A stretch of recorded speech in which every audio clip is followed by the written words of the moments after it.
আমন্ত্রণ আন্তর্জাতিক অঙ্গনের সবশেষ সংবাদ নিয়ে আমাদের প্রতিদিনের আয়োজন যমুনা আইডেস্কে। শুরুতেই শিরোনাম। দিল্লিতে কমছে বায়ু দূষণ, রাজ্যগুলোকে দ্রুত পদক্ষেপ গ্রহণের নির্দেশ আদালতের। প্যারিস জলবায়ু চুক্তিতে থাকছে না যুক্তরাষ্ট্র। ইউরেনিয়াম উৎপাদন 10 গুণ বৃদ্ধি করল ইরান, নিজস্ব প্রযুক্তির 60টি সেন্ট্রিফিউজ চালু, জবাবে নতুন মার্কিন নিষেধাজ্ঞা।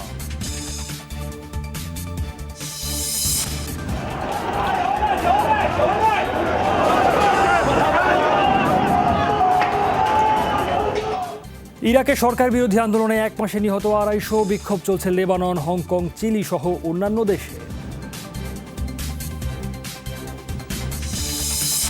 এসব খবরের বিস্তারিত নিয়ে সাথে আছি সৌমিত্র সভ্য। কিছুটা কমেছে ভারতের রাজধানী দিল্লির বায়ু দূষণের মাত্রা। কেন্দ্রীয় দূষণ নিয়ন্ত্রক বোর্ড সিপিসিবি জানিয়েছে, প্রবল বাতাস এবং দিল্লিতে গাড়ি চলাচলে জোর বেজোর বিধিমালা বাস্তবায়নের কারণে একদিনেই 62% কমেছে রাজধানীর বায়ু দূষণ। চলমান দূষণ রোধে শিগগিরই পাঞ্জাব ও হরিয়ানার কৃষি জমিগুলোর আগুন নেভানোর নির্দেশ দিয়েছেন ভারতের সুপ্রিম কোর্ট। বুধবারের মধ্যে এ বিষয়ে প্রতিবেদন প্রকাশের আদেশও দেন 2 বিচারপতির বেঞ্চটি। দূষণ হ্রাসে সোমবার সকাল থেকে দিল্লির গাড়ি চলাচলে শুরু হয়েছে জোর বেজোর নীতিমালা।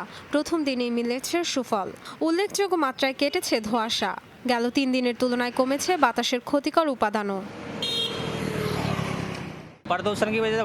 দূষণের কারণে চোখে খুব জ্বালা করে, বিশেষ করে সন্ধ্যার পরে বাইরে থাকাই যায় না।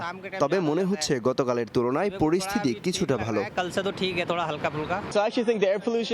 শুক্রবার এখানে এসেছি, কিন্তু এসেই হোটেলে বন্দী হয়ে পড়ি। বাইরে যা পরিবেশ ছিল তা রীতিমতো ভয়াবহ। আজ কিছুটা ভালো দেখে বের হয়েছি। বাতাসের গুণাগুণ পরীক্ষার মানদণ্ড বা AQI এ মঙ্গলবার সকালে নয়াদিল্লির সূচক ঠেকেছে 331, যা এখনও বিপজ্জনক। ঝুঁকিপূর্ণ দূষণের মাত্রা দ্রুত নিয়ন্ত্রণে কেন্দ্রীয় সরকার ও প্রতিবেশী রাজ্যগুলোর প্রশাসনকে উদ্যোগী হওয়ার নোটিশ দিয়েছেন ভারতের সর্বোচ্চ আদালত। নির্দেশনা রয়েছে পরিবেশ দূষণের কারণ শনাক্তেরও। সোমবার প্রধানমন্ত্রীর মুখ্য সচিবের সাথে জরুরি বৈঠকে দূষণ রোধে কার্যকরী ব্যবস্থা গ্রহণের আশ্বাস দিয়েছেন পাঞ্জাব ও হরিয়ানা সরকার। প্রাচীন সপ্তাশ্চর্যের অন্যতম তাজমহলের সুরক্ষায় বায়ু পরিশোধনকারী যন্ত্র ব্যবহার করা হচ্ছে। আমরা প্রতি ঘন্টায় আপডেট নিচ্ছি।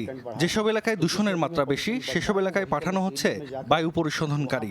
এই মুহূর্তে 2টি যন্ত্র আছে, এগুলো 8 ঘন্টায় 15 লাখ কিউবিক মিটার বায়ু বিশুদ্ধ করতে পারে। বায়ু দূষণের কারণে দিল্লি সহ দেশটির উত্তরাঞ্চলেও বেশ কয়েকটি শহরে প্রায় 1 সপ্তাহ ধরে বিরাজ করছে ধোঁয়াশা ভাব। ব্যাপকভাবে ক্ষতিগ্রস্ত হচ্ছে বিমান ও রেল চলাচল। বন্ধ রয়েছে স্কুল, কলেজ, কারখানা। তবে সাময়িক নয়, দূষণ রোধে স্থায়ী পদক্ষেপের দাবি নাগরিকদের। Dorothy Tasrin, Jamuna news.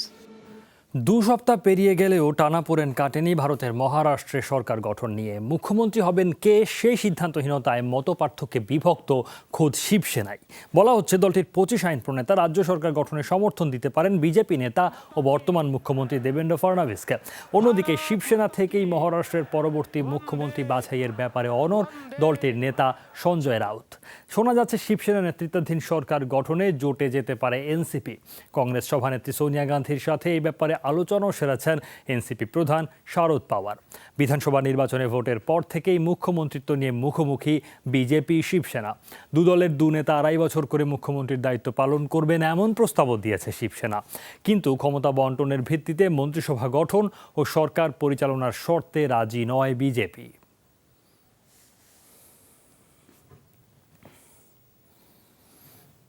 Paris জলবায়ু চুক্তি থেকে নাম প্রত্যাহারে জাতিসংঘকে আনুষ্ঠানিক চিঠি দিয়েছে মার্কিন প্রশাসন। সোমবার এই তথ্য নিশ্চিত করেছে যুক্তরাষ্ট্রের পররাষ্ট্রমন্ত্রী মাইক পম্পেও। জানান, জাতিসংঘ মহাসচিব অ্যান্তনিও গুতেরেস বরাবর চিঠি পাঠিয়েছে মার্কিন পররাষ্ট্র দফতর। চুক্তি থেকে বেরিয়ে যাওয়ার আনুষ্ঠানিকতা শেষ হতে সময় লাগবে 1 বছর, যা কার্যকর হবে আগামী বছর 5 নভেম্বর।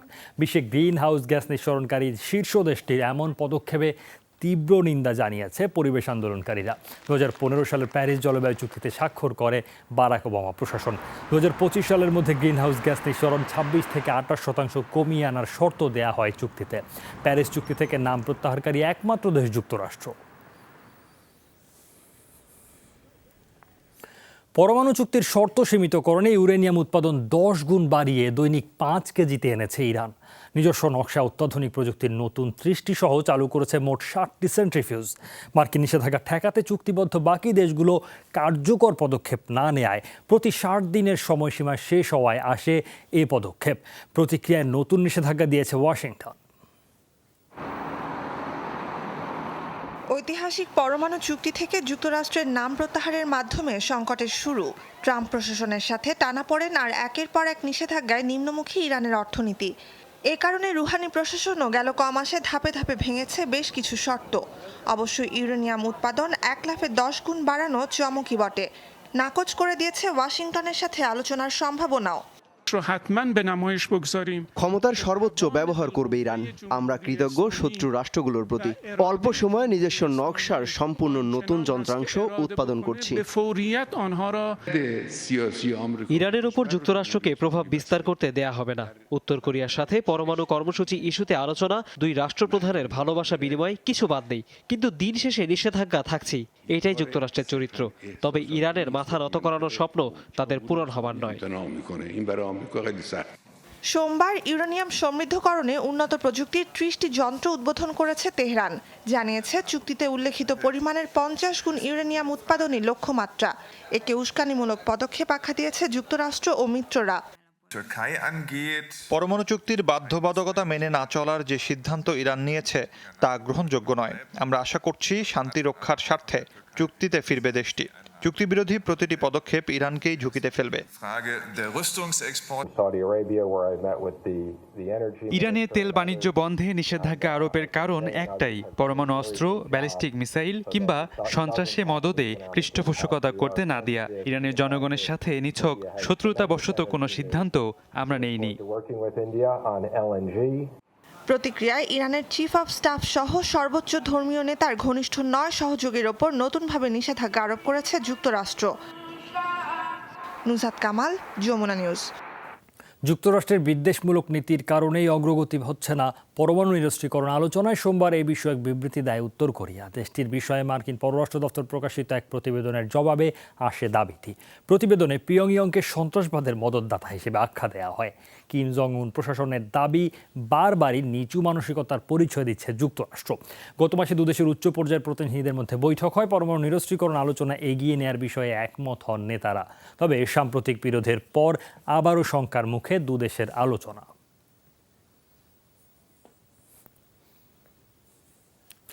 ইউক্রেনের প্রেসিডেন্ট জেলেনস্কির সাথে ট্রাম্পের ফোন আলাপের একটি বক্তব্য নিয়ে উদ্বেগ প্রকাশ করেছে কিয়েভে নিযুক্ত সাবেক মার্কিন রাষ্ট্রদূত ম্যারি ইয়াভনোভিচ। ট্রাম্পের অভিশংসন তদন্তের অংশ হিসেবে কংগ্রেস কমিটির কাছে দেয়া সাক্ষ্যে কথা জানান ইয়াভনোভিচ। সোমবার বিশেষ এই সাক্ষীর প্রথম পাণ্ডুলিপি প্রকাশ করেছে ডেমোক্র্যাট নেতৃত্বাধীন কমিটি। এতে বলা হয়, ট্রাম্প ফোনে জেলেনস্কিকে বলেন ইয়ানোভিচ কিছু একটার মধ্য দিয়ে যাবে। মূলত এই মন্তব্যকে কেন্দ্র করেই আতঙ্ক প্রকাশ করেছেন ইয়োভানোভিচ। ডেমোক্র্যাট দলের প্রার্থী জো বাইডেনের বিরুদ্ধে তদন্ত শুরু করতে জেলেনস্কিকে চাপ দেয় ট্রাম্প। এই অভিযোগে অভিশংসন তদন্ত শুরু করেছে কংগ্রেস কমিটি। কেউ ভাবতেই পারেনি আমি এই প্রতিবেদন প্রকাশ করতে পারি। এখানে সব বিষয় তুলে ধরা হয়েছে। ইউক্রেনের প্রেসিডেন্টকে কোনো ধরনের চাপ দেওয়া হয়নি। এমনকি দেশটির পররাষ্ট্র মন্ত্রীও একই বিবৃতি দিয়েছেন। বর্তমানে এই ইস্যুটিকে খুবই ঘৃণা করি আমি। সৌদি আরবে উন্নয়ন এবং সংস্কারের নামে ক্ষমতার অপব্যবহার করছেন যুবরাজ মোহাম্মদ বিন সালমান। চালানো হচ্ছে হত্যা, নির্যাতন এবং গ্রেফতার। সোমবার এক প্রতিবেদনে এই তথ্য প্রকাশ করে মানবাধিকার সংস্থা হিউম্যান রাইটস ওয়াচ। সংস্থাটির দেয়া 62 পৃষ্ঠার প্রতিবেদনে বলা হয়, সরকারের সমালোচক, মানবাধিকার কর্মী সহ নারীদের ওপর চালানো হচ্ছে দমন পীড়ন।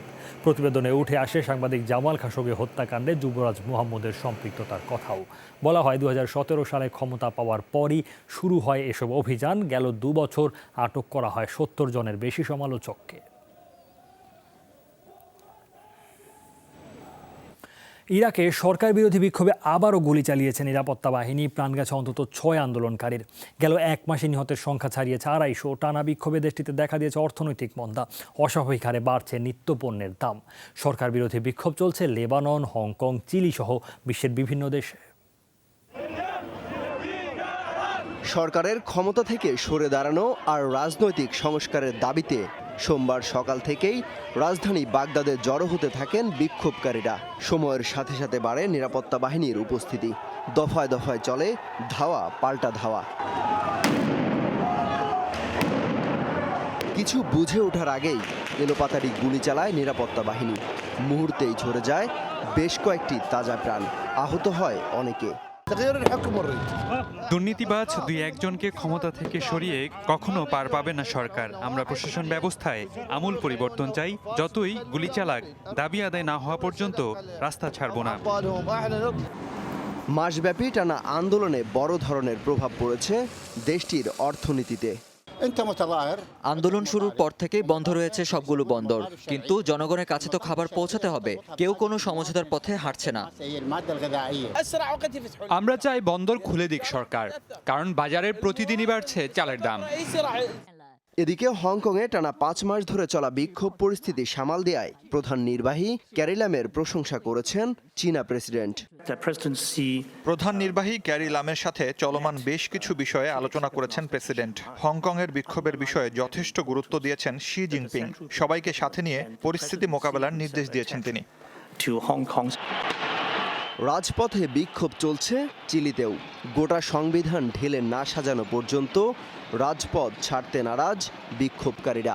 মেট্রো রেলের ভাড়া বৃদ্ধির প্রতিবাদে অক্টোবরে শুরু হয় আন্দোলন। টানা বিক্ষোভে দেশটিতে অনুষ্ঠিত হতে যাওয়া জলবায়ু সম্মেলন সহ 2টি সামিট বাদ হয়েছে। অন্যদিকে অধিকার আদায়, জীবনমানের উন্নয়ন এবং সরকার ব্যবস্থা পরিবর্তনের দাবিতে বিক্ষোভ চলছে স্পেনের কাতালুনিয়া, লেবানন সহ বিভিন্ন দেশে। অমিত হাসান রবিন, যমুনা নিউজ। মার্কিন অভিযানে নিহত আইএস প্রধান আবু বকর আল বাগদাদির বোন সহ 3 জনকে আটক করেছে তুরস্ক কর্তৃপক্ষ। বর্তমানে তারা নিরাপত্তা বাহিনীর হেফাজতে রয়েছে। সোমবার সিরিয়ার উত্তরাঞ্চলীয় সীমান্ত শহর আজাজ থেকে আটক করা হয় বোন রাসমিয়া আওয়াদ, তার স্বামী এবং কন্যা সন্তানকে। তাদের জিজ্ঞাসাবাদ করছে তুর্কি নিরাপত্তা সদস্যরা। আঙ্কারা জানিয়েছে বাগদাদি এবং আইএস সংশ্লিষ্ট নতুন নতুন তথ্য পাওয়ার সম্ভাবনা রয়েছে। 28 অক্টোবর যুক্তরাষ্ট্রের প্রেসিডেন্ট ডোনাল্ড ট্রাম্প এক জরুরি বিবৃতিতে জানান, সিরিয়ার ইদলিবে মার্কিন বাহিনীর চালানো অভিযানের সময় আত্মহত্যা করে আইএস প্রধান বাগদাদি। পরে তার মরদেহ ভাসিয়ে দেয়া হয় সমুদ্রে। অ্যামাজনের আগুন শতভাগ নিয়ন্ত্রণে না আসতেই ভয়াবহ দাবানলের মুখে ব্রাজিলের প্যান্টানাল অঞ্চল। 2 সপ্তাহের আগুনে পুড়ে গেছে 1,20,000 একর বনভূমি। Brazil national space research institute জানায়, বর্তমানে 393টি স্থানে জ্বলছে আগুন। শুষ্ক আবহাওয়া ও তীব্র বাতাসের কারণে দ্রুত ছড়াচ্ছে দাবানল। অন্যতম জীববৈচিত্র্যপূর্ণ বনটির আগুন নিয়ন্ত্রণে লড়ছে ফায়ার সার্ভিসের শতাধিক কর্মী। বিমান, হেলিকপ্টার থেকে ছিটানো হচ্ছে পানি। চলতি বছর ইতিহাসের ভয়াবহ দাবানল ছড়ায় পৃথিবীর বৃহত্তম রেইন ফরেস্ট অ্যামাজনে। আগস্টে 73,000-এর বেশি দাবানল সক্রিয় ছিল বনটিতে। এদিকে ক্যালিফোর্নিয়ায় নতুন নতুন এলাকায় ছড়িয়ে পড়ছে দাবানল। প্রায় 2 সপ্তাহ ধরে জলা আগুনে পুড়ে গেছে বহু বসতবাড়ি। এখনও বিদ্যুৎ বিচ্ছিন্ন কয়েক লাখ পরিবার। সাউথ ক্যালিফোর্নিয়ার আগুন নিয়ন্ত্রণে কাজ করছে ফায়ার সার্ভিসের কয়েক হাজার কর্মী। প্রতি বছর বাড়তে থাকা দাবানলের কারণ হিসেবে মনে করা হচ্ছে জলবায়ু পরিবর্তনের বিরূপ প্রভাবকে। পরিবেশবিদরা বলছেন, বৈশ্বিক তাপমাত্রা বৃদ্ধি পাওয়ার কারণেই বিভিন্ন দেশে দেখা দিচ্ছে ভয়াবহ দাবানল। এই পরিস্থিতি থেকে বিশ্বকে মুক্ত করতে বিশ্ব নেতাদের এগিয়ে আসার আহ্বান জানিয়েছেন পরিবেশ বিষয়ক গবেষকরা। গেল বছর ক্যালিফোর্নিয়া দাবানলে প্রাণ গেছে শতাধিক মানুষের, পুড়ে গেছে কয়েক লাখ হেক্টর বন। প্রতিষ্ঠানের উৎপাদন বাড়াতে কর্মদিবস কমিয়ে সপ্তাহে 4 দিন করেছে মাইক্রোসফট। শুধু জাপানেই কার্যকর হবে এই সিদ্ধান্ত। সোমবার মাইক্রোসফটের জাপান প্রতিষ্ঠান থেকে আসে এই ঘোষণা। এক বিবৃতিতে বলা হয়, পরীক্ষামূলকভাবে সপ্তাহে 4 দিন কাজ করিয়ে প্রতিষ্ঠানটির বিক্রি এবং উৎপাদন বেড়েছে প্রায় 40%। যদিও 4 দিনের কাজের বিনিময়ে দেওয়া হয়েছে সপ্তাহের পুরো বেতন। ব্রিটিশ গণমাধ্যম বিবিসি বলছে, বিশ্বের মধ্যে সবচেয়ে বেশি কর্মঘণ্টা জাপানে। গড়ে প্রতিদিন 12 ঘন্টারও বেশি সময় কাজ করেন তারা। এরপরও অতিরিক্ত সময় কাজ করেন অনেকে। তথ্য বলছে, জাপানের 1/3 কোম্পানিতে বিনা বেতনে মাসে অন্তত 80 ঘন্টা কাজ করতে হয় একজন কর্মচারীকে। এই ছিল যমুনা আই ডেস্ক। এতক্ষণ সাথে থাকার জন্য সবাইকে ধন্যবাদ।